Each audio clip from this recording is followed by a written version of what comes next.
आज का हमारा टॉपिक होगा राजस्थान का एकीकरण किस तरह से हुआ था। प्रथम चरण, द्वितीय चरण, यह आप सब देख सकते हो। पूरा मैप से समझाऊंगी। उसके बाद में जो जितने भी पूर्व एग्जाम में प्रश्न आए ना, 2024 में आया, 2023 में आया, ये भी 2024 में असिस्टेंट प्रोफेसर में आया, ये पशु परिसर में 2024 में आया, ये देख सकते हो आप। 2024 में ये आया वापस शोध अभ्यता परीक्षा। ये 2023 में आया था सेकंड ग्रेड में, जो संस्कृत विभाग का यह सामान्य परीक्षा। ये 2024 में कांस्टेबल का एग्जाम में हुआ, तुरंत आया, लेकिन इससे पहले भी कितनी बार ये प्रश्न रिपीट हो चुका है, ये देख सकते हो। सेकंड ग्रेड 2018 में। थोड़ी बेसिक सी जानकारी ले लेते हैं हम। राजस्थान के एकीकरण से पूर्व राजस्थान में 19 रियासत 3 ठिकाने थे। रियासती विभाग की स्थापना 5 जुलाई 1947 को। ये प्रश्न कई बार एग्जाम में आ चुका है। और इसके किसके नेतृत्व में हुई थी? सरदार वल्लभ भाई पटेल की। थोड़ा सा पहले मैं बता दूं, इसकी जानकारी है, फिर पूरा मैप से समझाऊंगी और उसके एमसीक्यू भी करवाऊंगी। और वे जोग्राफी का लेके चल रही थी, क्या करूँ, अंदर से वो है ना, लाइट नहीं है, और आपको पता है बरसात का मौसम है और अंधेरा बहुत है, ये बाहर आके बनाना पड़ता है। अगर बोट हो तो अंदर, इतना बड़ा बोट बाहर लेके आ नहीं सकती। आपको पता है हमारे यहाँ शिक्षा की बहुत कमी है, और वो जो जिला जालोर जिला शिक्षा की दृष्टि से कितना पिछड़ा हुआ है, उस क्षेत्र से हूँ मैं, तो देखेंगे कि ये बोट लेके क्या कर रही है। और मैं ग्रामीण महिला, आपको पता ही है, एक दिन सक्सेस हो जाऊंगी तो मैं भी अपना फेस रिवील करूंगी और आपको सबको बताऊंगी कि मैं कौन हूँ, क्या हूँ, और मेरी स्ट्रगल की सारी कहानी जरूर करेंगे इंशाल्लाह एक दिन। जिसका सचिव कौन था? वीपी मेनन को बनाया गया। जो रियासती विभाग थे ना, उनके नेतृत्व में, यानी कि सरदार वल्लभ भाई की नेतृत्व में 5 जुलाई 1947 को इसके जिसका जो सचिव थे वो वीपी मेनन थे। उसके बाद है बांसवाड़ा के महारावल चंद्रवीर सिंह ने विलय पत्र पर हस्ताक्षर करते हुए कहा था कि मैं अपने डेथ वारंट पर हस्ताक्षर कर रहा हूँ। ये भी परीक्षा में आ चुका है। 7वें चरण में राज प्रमुख का पद समाप्त करके राज्यपाल का पद सृजित किया गया। राजस्थान के पहले राज्यपाल गुरुमुख निहाल सिंह थे, बस ये याद रखना। और क्योंकि ये सारे परीक्षा में फैक्ट आ चुके हैं ना, और ये इंपॉर्टेंट फैक्ट है, बार बार रिपीट होते हैं इसलिए। और मैं आपको आज जितने भी बताऊंगी ना, वो सारे फैक्ट बताऊंगी जो बार बार परीक्षा में आते हैं। और ये सुपरफास्ट रिवीजन ही है, समझ लो, क्योंकि एकीकरण तो मैंने 2-3 बार आपको मैप में पढ़ाया हुआ भी है। तो एकीकरण का प्रथम चरण 18 मार्च 1948 को मत्स्य संघ नाम रखा गया। और पर जो रियासतें शामिल थी, अलवर, भरतपुर, धौलपुर, करौली और निमराना ठिकाना प्रथम चरण के साथ ही शामिल हो गया था, और इनकी राजधानी अलवर रखी गई थी। राज प्रमुख धौलपुर के महाराज उदयभान सिंह थे। उपराज प्रमुख करौली के गणेश लाल देव थे। कौन थे? गणेश पाल देव। प्रधानमंत्री शोभाराव कुमावत। उद्घाटनकर्ता नरहरि विष्णु गाडगिल थे। ये गाडगिल याद रखना, और कई बार एग्जाम में आ चुका है, और मैंने पूरी डिटेल से भी पढ़ाया हुआ, लेकिन मैं अभी आप सुपरफास्ट रिवीजन समझ लो क्लासेज। ये रियासतें थी अलवर, भरतपुर, धौलपुर, करौली रियासतें थी, और यहाँ शायद निमराना ठिकाना वगैरह है वो था, तो इन सबको शामिल किया गया था। द्वितीय चरण में हम पढ़ेंगे 25 मार्च, वो 18 मार्च, ये 25 मार्च 1948 को नाम रखा गया राजस्थान संघ। आपको बता दूं, असिस्टेंट प्रोफेसर 2025 में अभी एग्जाम आया था इसका नाम। सॉरी, असिस्टेंट प्रोफेसर नहीं, फर्स्ट ग्रेड के एग्जाम हुए थे ना अभी जून में, 23 जून, 26 जून और जुलाई में 3 पेपर हुए थे राजस्थान जीके के। उसके अंदर आया था कि प्रथम चरण का नाम क्या था? मत्स्य संघ। दूसरे चरण का नाम क्या था? राजस्थान संघ। और मैंने कल भूगोल का वीडियो बनाया, वहाँ राजस्थान का पूरा नामकरण बढ़ाया हुआ है कि राजस्थान संघ नामकरण कब रखा, वैधानिक मान्यता कब मिली इनको। कोटा, बूंदी, बारा, कोटा, बूंदी, झालावाड़, टोंक, किशनगढ़, शाहपुर, बांसवाड़ा, डूंगरपुर, प्रतापगढ़, कुशलगढ़ ठिकाना। दूसरे चरण में कुशलगढ़ ठिकाना मिला दिया गया था। इसके अंदर आप देख सकते हो 12 नहीं था। देखो मैंने ये बताई, रियासतें थी, वो कितनी रियासतें थी और क्या था। और इसकी राजधानी कोटा बनाई, अभी मैप से भी बताऊंगी। कोटा राजधानी बनाई। कोटा के महाराज भीम सिंह को इसका राज प्रमुख बनाया गया। उपराज प्रमुख बूंदी के बहादुर सिंह। कौन थे? ये भी परीक्षा में आ चुका है कि बूंदी के बहादुर सिंह को उपराज प्रमुख कब बनाया गया? तो बनाया गया था दूसरे चरण में। राजस्थान का जब दूसरा चरण हुआ ना, उस समय बनाया गया था, क्योंकि बूंदी शामिल थी दूसरे चरण में ही। बूंदी के बहादुर सिंह, प्रधानमंत्री गोकुललाल असावा और नरस विष्णु गाडगिल वापस उद्घाटनकर्ता, दूसरी बार भी यही थे। और जो प्रधानमंत्री थे वो कौन थे? सॉरी, प्रधानमंत्री नहीं, वहाँ प्रधानमंत्री बोल सकते हो आप, तो वो यहाँ भी वहाँ शोभालाल कुमावत थे। कहाँ थे? प्रथम चरण में। द्वितीय चरण में कौन आए? अभी गोकुललाल असावा आए। कौन आए? असावा। शोभाराम कुमावत प्रथम चरण में। तो प्रथम चरण के ये रियासतें। द्वितीय चरण में टोंक, बूंदी, शाहपुरा, कोटा, झालावाड़, प्रतापगढ़, डूंगरपुर, बांसवाड़ा, ये कुशलगढ़ ठिकाना यहाँ था, ये देख सकते हो आप। कहाँ था? बांसवाड़ा में। तो इन सबको शामिल किया गया। कुल 9 रियासतें थी। कितनी थी? 9 रियासतें। पहले में 4 रियासतें थी और एक ठिकाना था। यहाँ 9 रियासतें और एक ठिकाना जो कुशलगढ़ था दूसरे चरण में। अब में राजस्थान का तीसरा चरण 18 अप्रैल, अब ये 1948 को आया, मार्च महीने में ही 18 मार्च और 25 मार्च, 1 मार्च महीने में 2 बार उसका क्या हुआ है, एकीकरण। अभी ये 18 अप्रैल आ गए, ये भी 48 में संयुक्त राजस्थान नाम दिया गया। पहले में क्या नाम था, मत्स्य संघ, दूसरे में राजस्थान संघ, तीसरे में संयुक्त राजस्थान। शामिल रियासतें कौन कौन सी थी, राजस्थान संघ में उदयपुर मेवाड़ रियासत शामिल कर गई। तो राजस्थान संघ में कितनी थी, 9 थी, अब उदयपुर को शामिल कर गया, 10 हो गई, तो 9 रियासतें थी। राजधानी उदयपुर रखा गया। और प्रथम चरण, ये प्रथम चरण में अलवर राजधानी थी, है ना, दूसरे चरण में कोटा थी, तीसरे चरण में उदयपुर। राज प्रमुख मेवाड़ महाराणा भूपाल सिंह को बनाया गया, ये मेवाड़ के महाराणा, वहाँ बूंदी को बहादुर सिंह को बनाया गया था, यहाँ मेवाड़ के महाराणा को बनाया गया। उपराज प्रमुख कोटा महाराव भीम सिंह को, ये कोटा के महाराव थे भीम सिंह, उनको राज प्रमुख बनाया गया।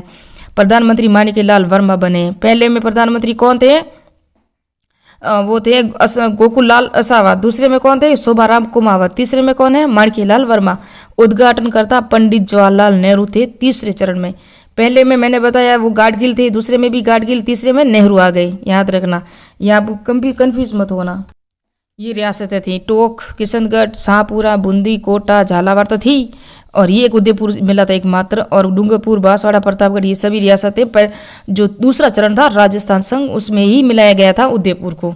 तो ये रियासतों के अंदर उदयपुर को मिला दिया गया था, एकमात्र मिली थी रियासत उदयपुर, बाकी दूसरे चरण में 9 रियासतें मिल चुकी थी, और उसी के अंदर शामिल किया गया था तीसरी उदयपुर रियासत को। और माणिक्यलाल वर्मा यहाँ बने थे, याद रखना, प्रधानमंत्री। अब पढ़ेंगे राजस्थान एकीकरण का चौथा चरण। 30 मार्च 1949 को, 3 हुए थे 1948 में, 18 मार्च, 25 मार्च 1948, फिर 18 अप्रैल 1948 को। अब ये 1949 आया, 30 मार्च 1949 को वृहद राजस्थान नाम रखा गया। शामिल रियासतें संयुक्त राजस्थान में जयपुर, जोधपुर, जैसलमेर, बीकानेर और लावा ठिकाना। तो चौथे चरण में लावा ठिकाना मिला था, एक ठिकाना, और 3 ठिकाने थे ना। पहले चरण में पहला ठिकाना मिल गया एक निमराना, दूसरे ठिकाने में कुशलगढ़, दूसरे चरण में, तीसरे चरण में कोई ठिकाना नहीं मिला, चौथे चरण में मिला है लावा ठिकाना। राजधानी अब जयपुर बन गई, और स्थायी वर्तमान में भी हमारी जयपुर है। महाराज प्रमुख भोपाल सिंह, राज प्रमुख उदयपुर के मान सिंह को बनाया गया था। कहाँ के थे, सॉरी, जयपुर के मान सिंह द्वितीय को। और उपराज प्रमुख बने थे जोधपुर के Hanuman Singh, very very important है, जोधपुर के हनुमान सिंह को उपराज प्रमुख बनाया गया था चौथे चरण में। प्रधानमंत्री हीरालाल शास्त्री बने थे चौथे चरण में। तीसरे चरण में माणिक्यलाल वर्मा थे, उद्घाटनकर्ता सरदार वल्लभ भाई पटेल थे। तीसरे चरण में जवाहरलाल नेहरू थे उद्घाटनकर्ता। तो हीरालाल शास्त्री प्रधानमंत्री, तीसरे चरण में माणिक्यलाल वर्मा थे, उद्घाटनकर्ता सरदार वल्लभ भाई पटेल, जबकि तीसरे चरण में उद्घाटनकर्ता थे कौन थे, आपको पता है, जवाहरलाल नेहरू थे। और मैंने आगे पूरा का पूरा पढ़ाया हुआ है। अब यहाँ हम देखेंगे ना, देखो ये जयपुर मिल गया, बीकानेर, जोधपुर, जैसलमेर, 4 रियासतें बड़ी थी जो मिल गई, है ना, किसके अंदर, वृहद राजस्थान नाम दिया गया, क्योंकि पूरा राजस्थान है। अब ये तो छोटा सा इतना हो गया, देखो रियासतें बहुत है इसके अंदर, लेकिन इसका क्षेत्रफल कम है, इसका क्षेत्रफल बहुत बड़ा था। अब इनको शामिल किया गया और वृहद राजस्थान नाम दिया गया। अभी इसको इसके अंदर नहीं मिलाया गया, ये अलग से एकीकरण हुआ, इसका अलग से एकीकरण हुआ, उदयपुर का, इन 9 रियासतों का अलग एकीकरण, इन 4 रियासतों का अलग एकीकरण हुआ। अब इन सबको देखेंगे, धीरे धीरे सबको एक करेंगे, सबको देखेंगे हम एक करेंगे। अब हम पढ़ेंगे 5वां चरण एकीकरण का, 15 मई 1949 को, है ना, वो 18 अप्रैल 1949, ये 15 मई 1949, संयुक्त वृहद राजस्थान नाम दिया गया।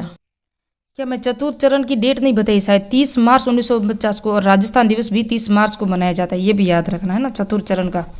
और ये भोपाल सिंह वगैरह बता दिया मैंने अभी, लेकिन शायद मुझे यहाँ कन्फ्यूजन हुआ, मैंने डेट नहीं बताई थी। 30 मार्च 1949 को चतुर्थ चरण हुआ था। मेरी आदत है ना थोड़ा सा जल्दी बोलने की, इसलिए आप यहाँ नोट्स पे ध्यान रखना। अगर शायद कुछ गलती तो हो ही जाती है, कहते हैं कि कोई कंप्यूटर हो तो उससे भी गलती हो जाती है, आरपीएससी से भी होती है, तो हमसे तो होगी। ये 5वां चरण है, 15 मई 1949 को संयुक्त वृहद राजस्थान। अब संयुक्त राजस्थान कौन सा था, और संयुक्त राजस्थान किसका नाम दिया गया, और वृहद राजस्थान में हमने पढ़े कि 4 रियासतें शामिल की गई थी, जयपुर, जोधपुर, बीकानेर वगैरह। शामिल रियासतें मत्स्य संघ और वृहद राजस्थान का विलय हो गया। अब मत्स्य संघ की राजधानी रह गई थी, अब उनको वृहद राजस्थान में शामिल किया गया। ये पंचम चरण था, और शंकरदेव राय समिति की सिफारिश पर हुआ था। ये किसको, मत्स्य संघ को मिलाया गया था। राजधानी जयपुर, 4थे चरण में भी जयपुर ही थी, क्योंकि वहाँ 30 मार्च था जब अभी भी राजस्थान दिवस मनाए जाते हैं। वो सबसे बड़ा जो राजस्थान का एकीकरण था, सबसे बड़ा क्षेत्रफल शामिल किया गया था। महाराज प्रमुख भोपाल सिंह, जयपुर के मान सिंह द्वितीय यहाँ भी राज प्रमुख, और हीरालाल शास्त्री यहाँ भी प्रधानमंत्री। जिस तरह हमने चौथे चरण में भी देखा, वो यही प्रधानमंत्री थे और यही राज प्रमुख थे। और ये आप देख सकते हो, मैं चरण मैंने अभी आपको बताया था कि पहले ये जो राजस्थान बना था वृहद राजस्थान, जिसके अंदर 4 रियासतें थी, ये अभी अलग था। अब इसको इसके अंदर मिलाया गया, किसको, मत्स्य संघ को साथ में मिला दिया गया। और ये जो था राजस्थान संघ, इसको भी शामिल मिला दिया गया और मत्स्य संघ को भी मिला दिया गया। अब सारी रियासतें एक होगी। अब ये 2 रियासतें किशनगढ़ और सिरोही रह गई है। 2 रियासतें अभी रह चुकी हैं, बाकी सब रियासतों का एकीकरण हो चुका है, लगभग एकीकरण हो चुका है। ये है छठा चरण, 26 जनवरी 1950 राजस्थान संघ नाम दिया गया अब से। दूसरा जो चरण था वो राजस्थान संघ नाम था, याद हो तो आपको, और यहाँ भी संघ नाम दिया गया है। संयुक्त वृहद राजस्थान में सिरोही का विलय आबू व देलवाड़ा को छोड़कर राजपूताना के भूभाग में विधिवत रूप से राजस्थान में नाम जो लिया गया। और ये क्या है, राजस्थान संघ 26 जनवरी 1950 को शामिल रियासतें वृहद, संयुक्त वृहद राजस्थान में किसको, सिरोही का भी विलय हो गया। अब मैंने कहा पूरा राजस्थान मिल चुका था, 2 रियासतें रही थी, सिरोही, आबू या किशनगढ़ वगैरह जितनी रही थी उन सबको भी अभी शामिल कर लेंगे। और भूपाल सिंह यहाँ राज प्रमुख रहे, उदयपुर के मान सिंह और हीरालाल शास्त्री प्रधानमंत्री, उद्घाटनकर्ता वापस आ गए। कौन आए यहाँ, सरदार वल्लभ भाई पटेल, आपको दिख रहा है सरदार वल्लभ भाई पटेल आए थे। यहाँ सीट देखो छठे चरण में मिला दी गई, किसको, आबू व देलवाड़ा को छोड़ के, आबू देलवाड़ा को छोड़ दिया। सिरोही का विलय राजपूताना में भूभाग में विधिवत रूप से राजस्थान नाम दिया गया। यहाँ से राजस्थान नाम दे दिया गया था छठे चरण में ही, और सिरोही को मिला दिया गया था। लेकिन यहाँ जो रह गई थी ये देख सकते हो, अभी ये रियासत किशनगढ़ मैंने कहा अभी रही थी, और ये जो आबू है ना, आबू दिलवाड़ा, ये रह गई, किशनगढ़ और आबू। बाकी पूरा का पूरा एकीकरण हो चुका है। तो पूरा एकीकरण आप देख सकते हो, पूरा मिला दिया गया है सबको। अब लास्ट चरण 1 नवंबर 1956 को राजस्थान वर्तमान स्वरूप दे दिया। शामिल रियासतें राजस्थान संघ में अजमेर, देल, मेरवाड़ा, राजस्थान संघ नाम दे दिया था छठे चरण में। तो अजमेर, मेरवाड़ा में प्लस आबू देलवाड़ा तथा मध्य प्रदेश की सुनील ठप्पा और राजस्थान में शामिल तथा झालावाड़ का सिरोल जो है ना मध्य प्रदेश में मिलाया गया और राजस्थान का एकीकरण पूर्ण हुआ। यहाँ एकीकरण पूर्ण हुआ और मुख्यमंत्री मोहनलाल सुखाड़िया बने और गुरुमुख में जो है ना वो निहाल सिंह वो बने राज्यपाल। प्रश्न जहाँ से आते हैं ना वो मैंने बताए हैं। ये पूरा राजस्थान एक हो गया। अब राजस्थान एकीकरण देखो, ये हनुमानगढ़ जिले, करौली जितने भी है ना, गंगानगर है, चूरू है, सीकर, इन सब की स्थापना बाद में हुई थी। ये कितने जिले थे राजस्थान के एकीकरण के समय, ये आप देख सकते हो। और कौन कौन सा ठिकाना वगैरह था सब शामिल हो गया। तो ये सारी 19 रियासतें थी। 19 रियासतों का एकीकरण हो गया। 1 2 3 4 5 6 7 8 9 10 12 13 14 15 16 17 18 19 रियासतों का एकीकरण हो गया था। अब ठिकाने भी साथ में शामिल हो गए थे और 1 नवंबर 1956 को ही 7वां चरण था। अब इसकी MCQ करते हैं हम, क्योंकि मैंने कहा सुपर फास्ट रिवीजन था, तो रिवीजन में अगर कुछ पीछे रह गया होगा तो हम MCQ के माध्यम से कर लेंगे। तो राजस्थान के एकीकरण से पूर्व राजस्थान में कितनी रियासतें, कितने ठिकाने थे? मैंने कहा 3 ठिकाने थे और 19 रियासतें थी। तो ये देख सकते हो, ये प्रश्न आया, कितनी बार रिपीट हुआ, 2024 में आया था। तो ये थी 19 रियासतें और 3 ठिकाने। राजस्थान एकीकरण के समय ये सब मैंने अभी बताया। मैंने आपको बता तो दिया मैप में अभी ये ठिकाना वगैरह सारा। और लावा जिसे ब्रिटिश द्वारा 1867 में पृथक ठिकाने के रूप में मान्यता दी थी, किसने दी थी? ब्रिटिश सरकार। अंग्रेजों ने 1867 में अलग ठिकाना बनाया था लावा को। पूर्व में किस राज्य पर आश्रित ठिकाना था? तो ये लावा हमने पढ़ा है ना, टोंक में था। कहाँ था? टोंक में, टोंक में था। ये देख सकते हो, फिर टोंक में था। और राजस्थान के स्वतंत्रता के समय राजस्थान के क्षेत्रफल की दृष्टि से सबसे बड़ी रियासत कौन सी थी? तो ये कौन सी रियासत थी? मारवाड़ रियासत। हमने बताया ना अभी, वृहद राजस्थान नाम दिया गया जिसके अंदर 4 रियासतें बड़ी बड़ी, जैसे कि जोधपुर है, जैसलमेर है, बीकानेर और जयपुर, इनको मिला दिया गया। और उनका क्षेत्रफल कितना बड़ा है मैंने मैप से भी बताया अभी आपको। और देख लो आप रियासतें, सबसे बड़ी रियासत है मेवाड़, सबसे बड़ी नवीन रियासत है झालावाड़, सबसे बड़ी रियासत जोधपुर, सबसे छोटी रियासत शाहपुरा थी। आपको बता दूं, जब मैंने प्रजामंडल पढ़ा है ना, प्रजामंडल में सबसे पहले जो उत्तर प्रदेश शासन की स्थापना भी शाहपुर में हुई थी। 14 अगस्त 1947 को यहाँ हुई थी। क्या हुई थी? उत्तर प्रदेश शासन की स्थापना, जब प्रजामंडल पढ़ाया था। ये पशु परिसर 2024 में आया, EORO 2023 में आया, और यहाँ अब 2nd ग्रेड 2022। कितनी बार रिपीट हुआ ये आप देख सकते हो। तो क्या है, राजस्थान निर्माण के प्रथम चरण में गठित मत्स्य संघ में शामिल कौन कौन सी थी, कौन कौन सी रियासतें थी? तो ये हम सबको पता ही है। 4 रियासतें थी, 1 ठिकाना था। तो अलवर, भरतपुर, धौलपुर, करौली रियासत। ABCD याद कर लेना, ये ट्रिक है इसकी। मत्स्य संघ में कौन सा राज्य शामिल नहीं था? तो ये तो हमको पता है। झालावाड़ कहाँ शामिल था? झालावाड़ तो दूसरे चरण में मिला था, राजस्थान संघ के समय में मिला था। 1948 को किसने मत्स्य संघ को राज प्रमुख बनाया गया था? तो अभी मैंने बताया था, अब आपको पूरा समझाया, उदयभान सिंह, महाराजा उदयभान सिंह। ये आया था 2024 में, मत्स्य संघ के प्रधानमंत्री बनाए गए थे? कितनी बार, दूसरी बार ये रिपीट हुआ है। और शोभाराव कुमावत, मैंने कहा पहले जो था ना एकीकरण का पहला चरण, उसके अंदर शोभाराव कुमावत को प्रधानमंत्री बनाया गया था। यह आया था मत्स्य संघ का उद्घाटन किस कैबिनेट स्तर के भारतीय मंत्री द्वारा किया गया था? तो मत्स्य संघ का उद्घाटन मैंने बताया था अभी आपको, एन.वी. गाडगिल ने किया था। किसने किया था? एन.वी. गाडगिल ने। ये प्रश्न बड़ा कंफ्यूजन किया था। निम्न में से मत्स्य संघ का उप राज प्रमुख किसे बनाया, नियुक्त किया गया था? तो मैं बता दूं आपको कि उप राज प्रमुख मैंने पढ़ाया है, करौली के गणेश पाल थे। कौन थे? गणेश पाल देव थे। लेकिन यहाँ तेज सिंह आंसर है ना, क्यों है? देखो, करौली के महाराज गणेश पाल को उप राज प्रमुख बनाया गया। उल्लेखनीय है कि कालांतर में अलवर के शासक तेज सिंह उप राज प्रमुख नियुक्त थे। उसके बाद पहले गणेश पाल थे, है ना। कौन थे? गणेश, मैंने कि पूरा नाम मैं बता दूं, करौली के गणेश पाल देव थे। लेकिन उसको हटाया गया क्योंकि अलवर के शासक थे तेज सिंह, उसको बनाया गया। रियासती विभाग के ने संघ का प्रशासन चलाने हेतु एक प्रशासक की नियुक्ति कर दी। ये डॉक्टर R.P. व्यास आधुनिक राजस्थान व्रत इतिहास की नोट से मिला है, क्योंकि ये परीक्षा में आया था और इस पर विवाद भी चला था। RPSC की परीक्षाओं का जो प्रश्न का लेवल है ना, वो चेंज हो गया। देखो, मत्स्य संघ के मंत्रिमंडल में निम्न में से कौन शामिल नहीं था? तो जुगल किशोर त्रिवेदी, चिरंजीव लाल शर्मा और भोलानाथ। जब हमने प्रजा मंडल पढ़े थे ना, ये सब इनमें शामिल ही थे। लेकिन प्रेम नारायण माथुर है ना, ये शामिल नहीं थे। चिरंजीव लाल करौली के थे, जुगल किशोर भरतपुर के थे, भोलानाथ अलवर के थे। इस तरह से इन्होंने इनको शोभाराव कुमावत अलवर के थे, वो तो पता ही है हमें। लेकिन ये प्रेम नारायण माथुर है ना, ये नहीं थे। तो ये सब शामिल थे इसके अंदर, मत्स्य संघ में। यह आया था कांस्टेबल एग्जाम में 2024 में भी। कितनी बार तो रिपीट होते ही हैं प्रश्न, तो रिपीट होते हैं।